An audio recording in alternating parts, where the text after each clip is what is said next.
दितु सभ्य सिद्धे दुब ममल मणोबम गदिम पत्ते बोच्छामि समय पाहुडो मिणमो स्वे केवली भनिदम। समय सार में कर्ता कर्म अधिकार प्रारंभ हो रहा है।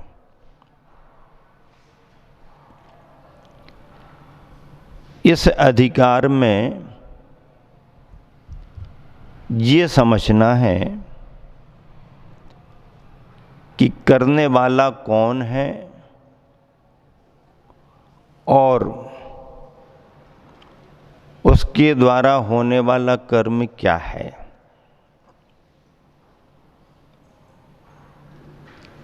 कौन किसका करता है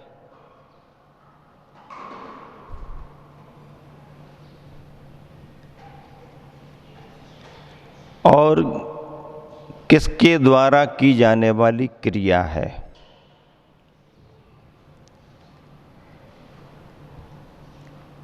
कर्ता कर्म अधिकार में आचार्य प्रवर कुंद स्वामी ने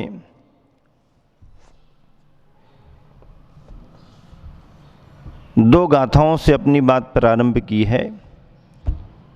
जीव के कर्म बंध कैसे होता है। दो गाथाएं एक साथ हैं।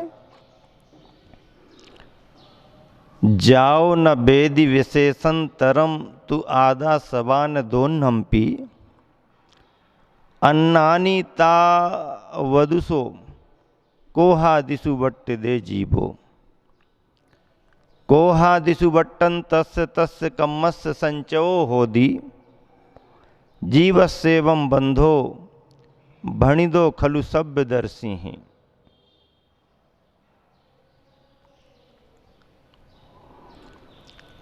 क्या कह रहे हैं आचार्य प्रवर कुंद स्वामी।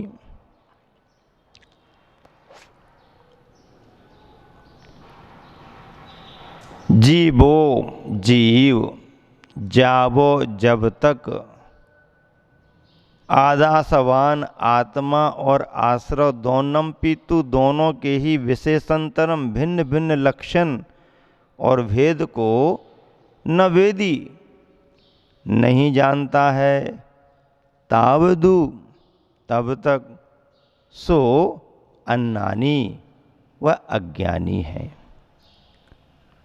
कोहादिशु क्रोधादिक आश्रवों में बट्ट दे प्रवृत्त रहता है। कोहादिशु बट्टंत से क्रोधादिक में प्रवृत्त होने से कम्मस्य कर्मों का संचय होदी होता है। खलु वास्तव में एवं इस प्रकार जीवस्य जीव के बंधो कर्मों का बंध सभ्यदर्शी ही सर्वज्ञों ने भनिदो बताया है। दो गाथाओं का अन्वय हुआ, एक एक शब्द का अर्थ आपके सामने रखा गया। सारांश क्या है इसका? सारांश ये है कि आत्मभाव और आश्रव भाव दोनों में परस्पर में होने वाली विशेषता को, किसकी विशेषता को? आत्मभाव और आश्रव भाव। आत्मभाव अपना स्वाभाविक परिणाम है, आश्रव भाव वैभाविक परिणाम है। तो ऐसे आत्मभाव और आश्रव भाव दोनों में परस्पर में होने वाली विशेषता को जब तक यह जीव अपने उपयोग में ठीक प्रकार नहीं जान लेता है, दोनों के लिए उनके लक्षणों के अनुसार सही सही जानना पड़ेगा। भली प्रकार ठीक प्रकार जानना पड़ेगा। आत्मभाव है तो आत्मभाव किस रूप है, आत्मा के स्वभाव किस रूप में है, उनकी विशेषताओं को जानना। और आश्रव भाव है तो आश्रव भाव विभाव भाव है, उस विभाव भाव की विशेषताओं को भी जानना। जब तक दोनों की विशेषताओं को नहीं जानोगे, जब तक दोनों के स्वभावों का अंतर भली प्रकार तुम नहीं समझोगे, तब तक आप अज्ञानी ही बने रहोगे। जान लिया सो ज्ञानी हो गए और नहीं जान पाए सो अज्ञानी रहे।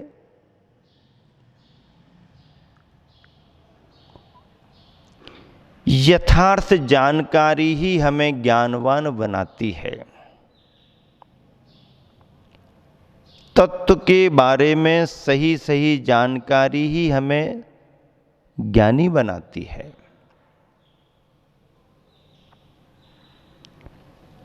और जब तक ये प्राणी अज्ञानी रहता है, तभी तक क्रोधादिक करने में प्रवृत्त रहता है। अज्ञानी है तो क्रोधादिक करने में प्रवृत्त है। क्रोधादिक का मतलब क्या? क्रोध करना, मान करना, माया करना, लोभ करना, देश मोह दंभ ईर्षा मात्सर्य आदि सभी प्रकार के विभाव भाव। ख्याल में आ रहा कि नहीं आ रहा?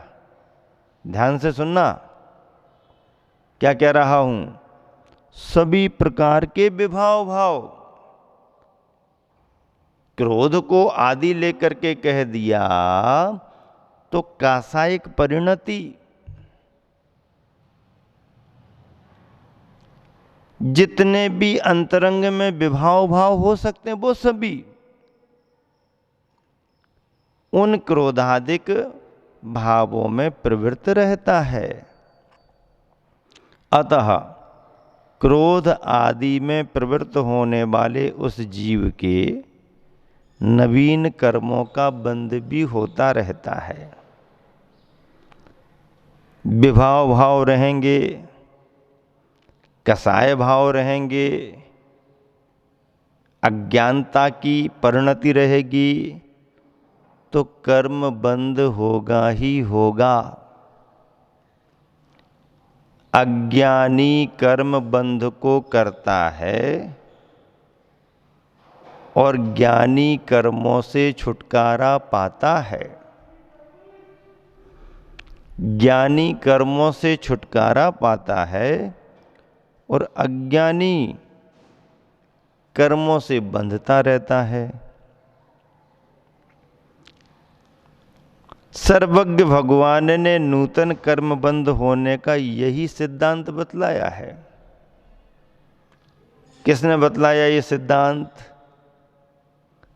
सर्वज्ञ भगवान ने ये सिद्धांत बतलाया है।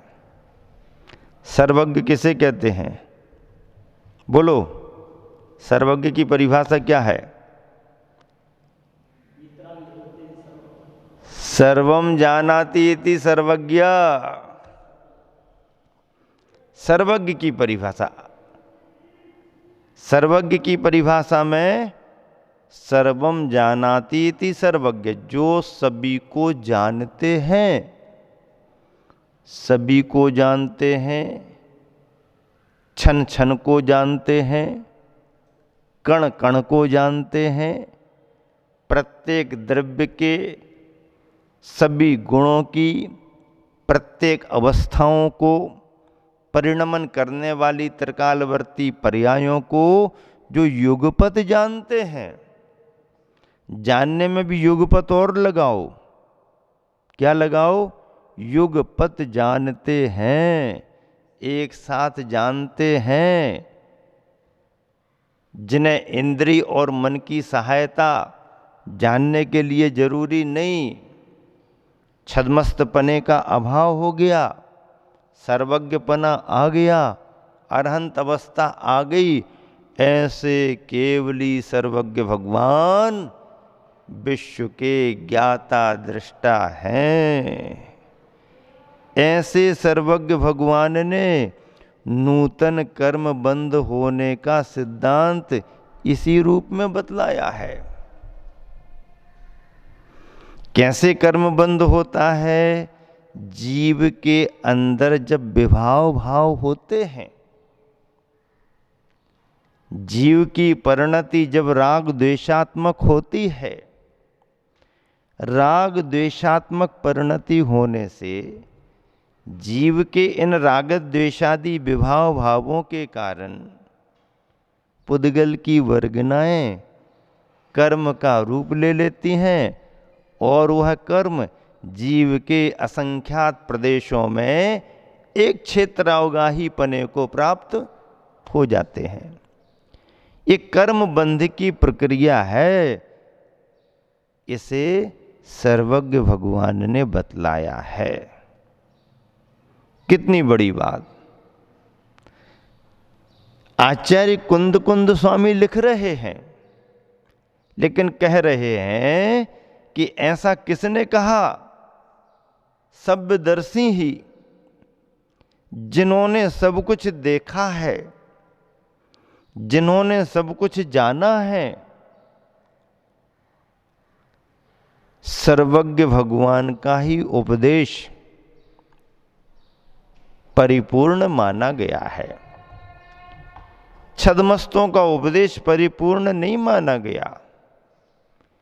इसलिए तो तीर्थंकर होकर के भी जब तक मुनि अवस्था में रहते हैं, वो तीर्थंकर उपदेश नहीं देते हैं। क्या कहा? हैं तीर्थंकर, अवधि ज्ञान लेकर के आए हैं, दीक्षा लेते ही साथ मना पर्याय ज्ञान हो गया, एकमात्र केवल ज्ञान को छोड़ करके सारी रिद्धियां प्राप्त हो गईं, तद्भव मोक्षगामी है, छायक सम्यक दृष्टि है, उसके बाद भी उपदेश नहीं। क्यों उपदेश नहीं? क्योंकि छद्मस्त हैं, सर्वज्ञ नहीं बने। सर्वज्ञ बनने पर जो उपदेश होता है, वह उपदेश शाश्वत सत्य का उपदेश होता है। इसलिए जिनोपदेष्टा के रूप में, जिनवाणी के उपदेशक के रूप में असमूल ग्रंथ कर्तारा श्री क्या कहा जाता? बोलो, सर्वज्ञ देवा। असमूल ग्रंथ कर्तारा श्री सर्वज्ञ देवा। तदुत्तर ग्रंथ कर्तारा श्री गणधर देवा प्रतिगणधर देवा। लेकिन मूल कर्तारा कौन? सर्वज्ञ। अश्य मूल ग्रंथ कर्तारा श्री तीर्थंकर की ध्वनि गणधर ने सुनी, अंग रचे चुन ज्ञानमयी, सो जिनवर वाणी शिव सुखदानी, त्रिभुवन नामी मोक्षमयी। मूल में तीर्थंकर भगवंत सर्वज्ञ पने से उपदेश देते हैं। जीव सिद्धांत, कर्म सिद्धांत का सूक्ष्मता से जिनको ज्ञान था, ऐसे कुंद कुंद स्वामी भी व्याख्या करते हुए, समयसार लिखते हुए कह रहे हैं कि मैं जो कह रहा हूं वो मैं नहीं कह रहा हूं, ऐसा सर्वज्ञ भगवान ने कहा है, सर्वज्ञ भगवान ने कहा है। कर्म बंध की प्रक्रिया को सर्वज्ञ भगवान ने इस रूप में कहा है। किस रूप में कहा है? गुरुवर ने पद्यानुवाद भी बहुत अच्छा लिखा है। दोनों गाथाओं का पद्यानुवाद अपन पढ़ रहे हैं यहाँ पर। क्रोधादि आश्रव निरे मुझसे सदा से, मैं हूँ अभिन्न निज बोधमयी सुधा से। ऐसा न मूढ़ जब लो वह जान पाता, क्रोधाग्नि से स्वयं को तब लो जलाता।